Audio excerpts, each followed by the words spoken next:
Today we'll start with serial communication interrupt. In last class we had seen interrupt because of timers. Timer 1 and timer 0 interrupts we had seen. We had seen external hardware interrupt. Okay, in that also 2 interrupts we saw. Nearly you have 6 interrupts in your syllabus. Reset is one interrupt. Okay, reset you need not study, like it is just whenever we boot our system we go with this reset, and the address is 000H. Next we saw these timers and we saw the external interrupts. In external hardware interrupt we have two, one is level triggered and one is edge triggered. Okay, that both we had seen. Next the last interrupt which was left is serial communication interrupt. So in serial communication we have two things, one is transfer interrupt and one is receive interrupt, that is TI and RI. Okay, for both there is only one interrupt. Okay, the hardware is built in such a way that for both, for transmit interrupt and for receive interrupt, we have both put together we have only one interrupt. And as we have seen in serial communication, SBUF is the register that is used to transfer or receive. So whatever we want to transfer or receive, that has to be stored in SBUF register. Fine. So first what they do is, see here, transfer interrupt is raised when the last bit of the framed data is transferred, indicating that SBUF register is ready to transfer the next byte. So the difference here in the polling and in interrupt is, in polling method we wait for the flag to be raised. Okay, we'll see whether we'll be monitoring these flags, that is TI and RI. But in interrupt method, that program itself, the serial communication interrupt itself will inform the microcontroller that it has transferred or it has received the data. So we are notified when the 8051 has received a byte or is ready to send the next byte. One more important here is, in 8051 only one interrupt is set, that is important. Okay, only one interrupt is set for serial communication. For both the interrupts or for both transfer and receive, we have only one interrupt. This interrupt is used to both send and receive the data, and the address for that is 0023H. Okay, 0023H, that is shown here with the OR gate. It is TI or RI. Okay, transmit interrupt or receive interrupt, and the address is 0023H. So we'll see what is this serial communication with an example. Write a program in which 8051 reads data from P1. Okay, it should read data from port 1 and it should write to port 2 continuously, while giving a copy of it to the serial communication port to be transferred serially. So parallelly it has to send the data from P1 to P2, and serially also the data has to be transferred. So two things have to go here, and we have Xtel as 11.0592 megahertz and the baud rate is 9600. So we'll start the program here. This is the origin. Okay, long jump to main. We have the main program is there, and the serial communication is written here, ORG23H, and it will go for the serial communication. Serial communication is written separately. Okay, it is written separately. So we have seen that in serial communication this 20H and 50H is common. We write that same thing for everything, T mod and SCON. Okay, and TH1, this FDH is the baud rate, that is for 9600, that is the bits per second, that also is given. And next is this interrupt enable. See, in interrupt enable, the first, that is the 7th bit, one should be always be, it should be high to enable the interrupts, and the second one is we have to interrupt the serial. For serial interrupt, this one should be high. So all others should be 0, only because the serial communication is used here, so only this will be high. So in interrupt enable, we'll send this number. It is nothing but 1001 is 9 and this is 00. So you can write it as 90H also. Okay, we can write it as 90H, or it is written in bits here, 1001 000B. B is represents, it is written in bits. If you write in hexadecimal, you should write as H. Okay, next the timer is started here, TR1 timer. What they have told, you have to send the data serially. So to send that First they have sending the whatever the data is in P1, it is sent to accumulator. Next from accumulator it is sent to SBUF. Okay, in serial data you have to store it in SBUF. Then next whatever is there in the accumulator, it is sent to P2 also. Okay, two things is happening here, and it will be going for back. So these 4 lines will be executed. So what will happen in serial communication? So that we'll see here. It is started from here, and TI, this is the flag that has to be monitored. So jump on bit. Okay, and since we have for, see, whenever the serial communication raises an interrupt, we don't know whether it is to transmit or it's to receive the data. That is not known to us. So we have to write the program for both. You have to write the program for transmit also, you have to write the program for receive also, then only it will become correct here. Okay, so this is the transmit. SBUF whatever is there is sent to the A register, and you have to clear RI, then return from the interrupt. Next is clear the transmit. If it is to transmit, return from the interrupt and end. Okay, for both we are writing the program for receive and transmit, because we have only one interrupt in the serial communication for both, and since we don't know whether it is for transmitting or receiving, so the program should be written for both. That is shown here.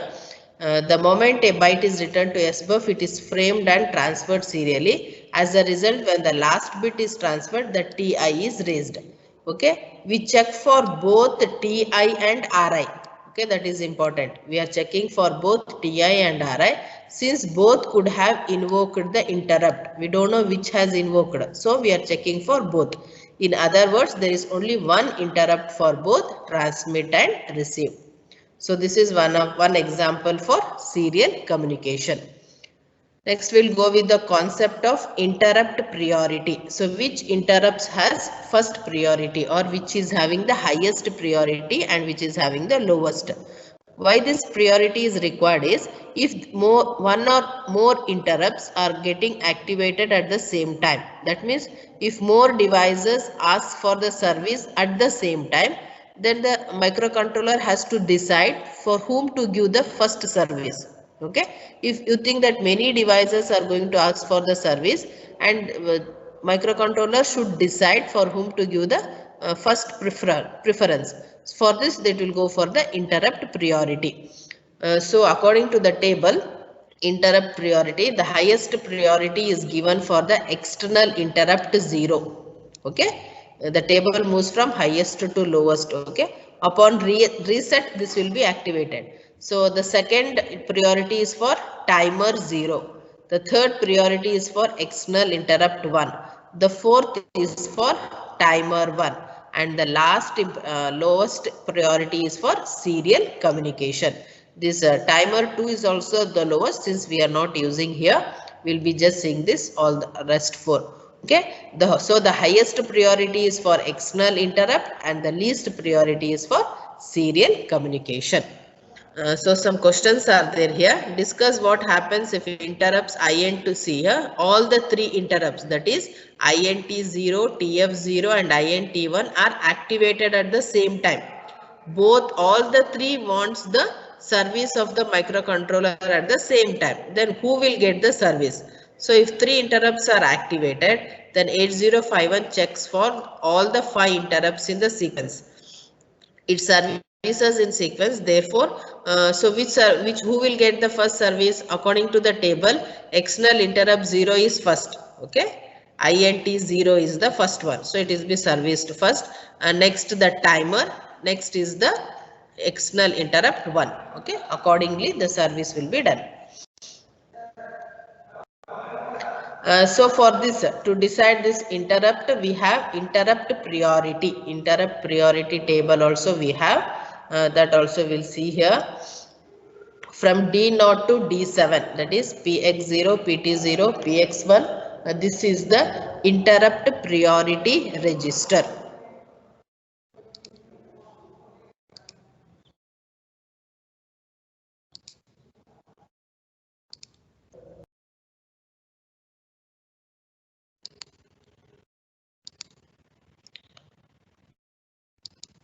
So we'll continue the class.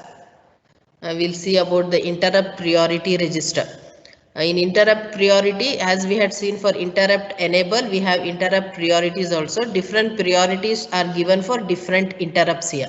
Here the first two, that is D6 and D7, are not used, they are reserved.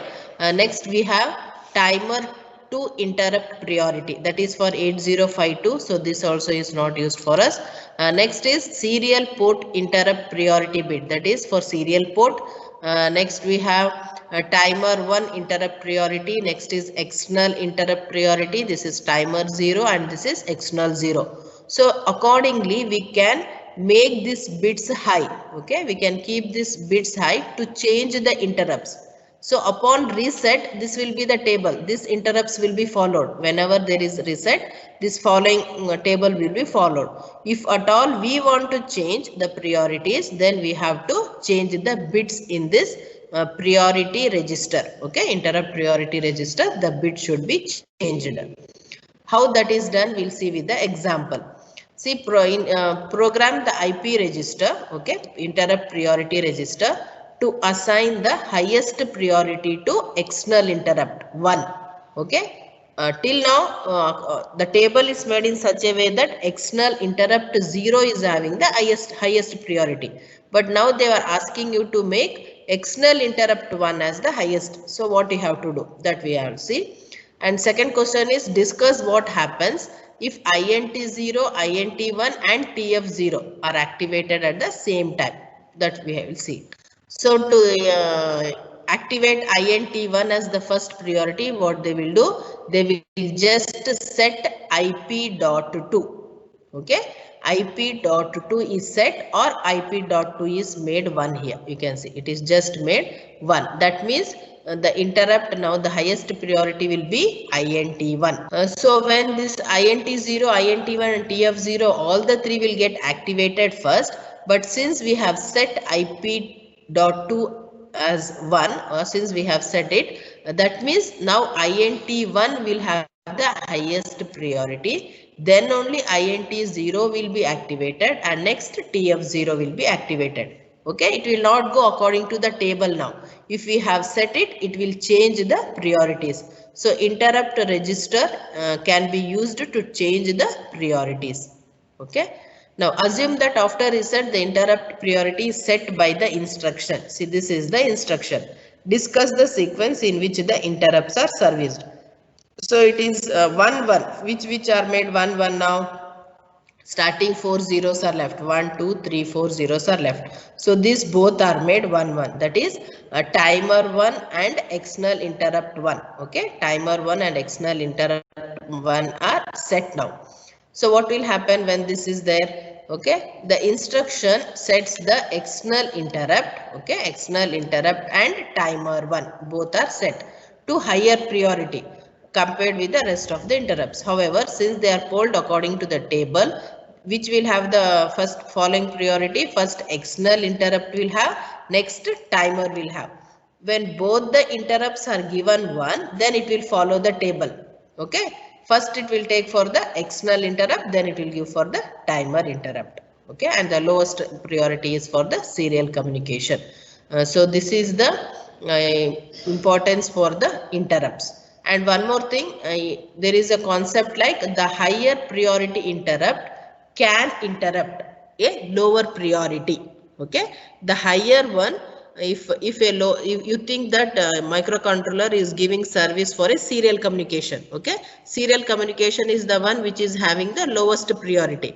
If at all a external interrupt is raised or a timer will raise, then the microcontroller will shift its service to the timer or the external interrupt, because it is having the highest priority. So always a highest priority interrupt will interrupt a lower priority. Okay, so no lower priority interrupt can get the immediate attention until the 8051 has finished servicing the high priority interrupts. So importance is given only for high priority interrupts, and if higher priorities are running, then the lower priorities will not be given any service. Okay, if lower priorities are running and if higher priority will ask for the service, then it will be given. So importance is for the higher priority. That is one concept. Next, the last concept here is interrupt programming in C. Okay, now we had seen the programming in assembly. Some programs we'll see in the C also. In C, what is the important is all the interrupts will be assigned numbers here. Okay, we had gone with the address in microcontroller in assembly. Okay, 0003H or 13H, BH, like that we had gone with the different addresses for different interrupts. In C, what they will do, they will assign numbers. External interrupt 0 is having the number 0, timer interrupt is having the number 1, like that the numbers will be assigned. So it can also assign a register bank to an ISR. So we'll go this is the one different thing from there.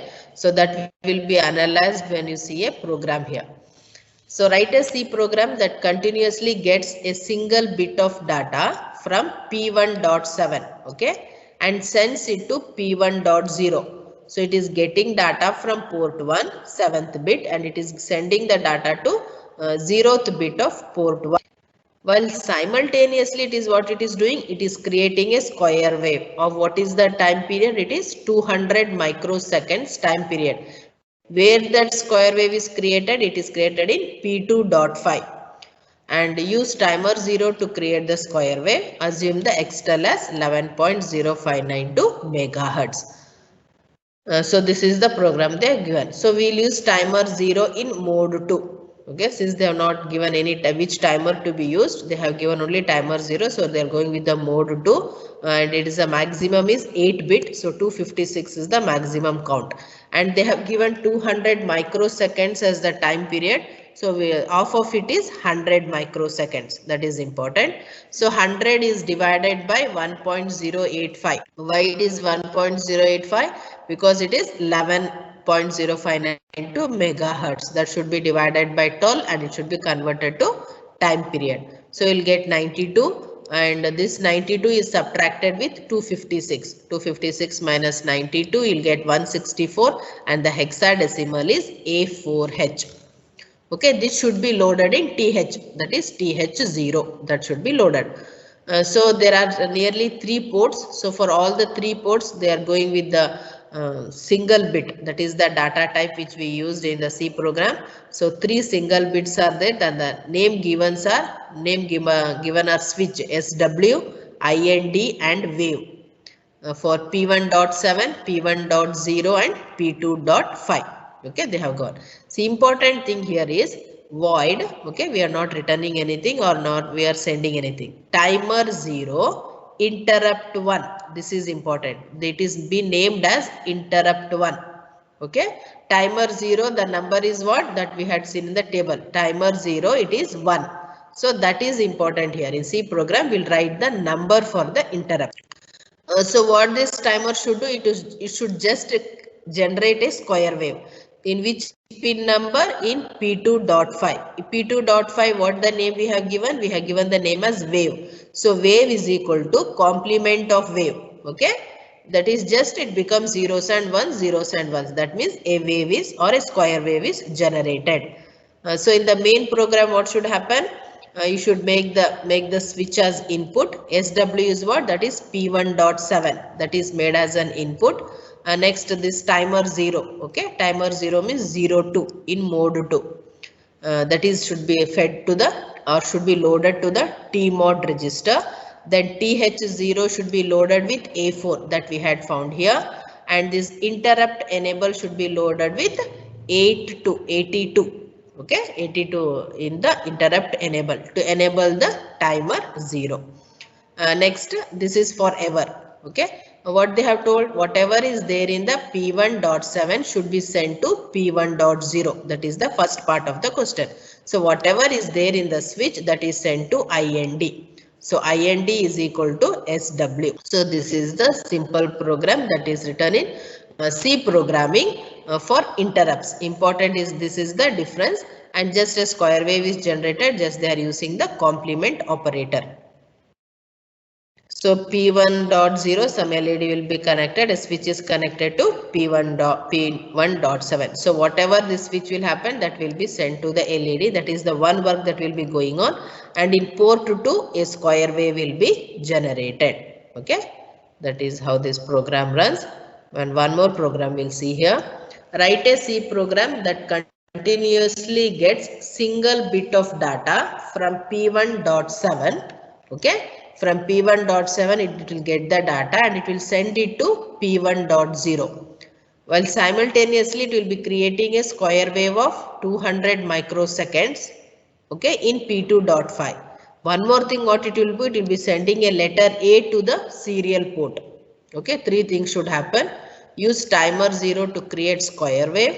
Assume XTEL as 11.0592 and baud rate for serial communication is 9600. So first we'll go with this 200 microseconds. 200 off is 100. 100 divided by 1.085 is 92 and its hexa is A4H. Okay. Next, since we have the same program will run here. P1, P1.7, P1.0, P2.5. Okay. First one is for timer. It is called interrupt 1. Next is for serial communication. Serial communication, the interrupt number is 4. Okay, that is written here. And since for serial communication, we have to check for both transmit and receive. So we have to check for transmit also. If there is any transmission, so whatever the A is sent to the S buff and the TI is cleared. Else it should transmit, that is RI is clear. Okay, whatever is there in the S buff, it is transmitted. So both the flags should be checked for serial communication. That is one thing. And here switch is made as input. Next the baud rate is set, okay, for serial communication. Since both the timers are used, so you have to go with T mod as 22 and this is the loading A4 and SCON is always 50. Okay, and both the timers should be started, that is TR0 is 1 and TR1 is equal to 1 and the interrupt is 92. Okay, 92 should be done for the interrupt because you have to make the bits. The serial communication also should be high and also the timer also should be high. And last one is whatever is there in P1.7 should be sent to P1.7 should be sent to P1.0. That is the last they have given. Just whatever is there is sent to IND. So we had seen some 2 programs here in serial communication. Hope you are understood. Still there are some programs depending. Thank you.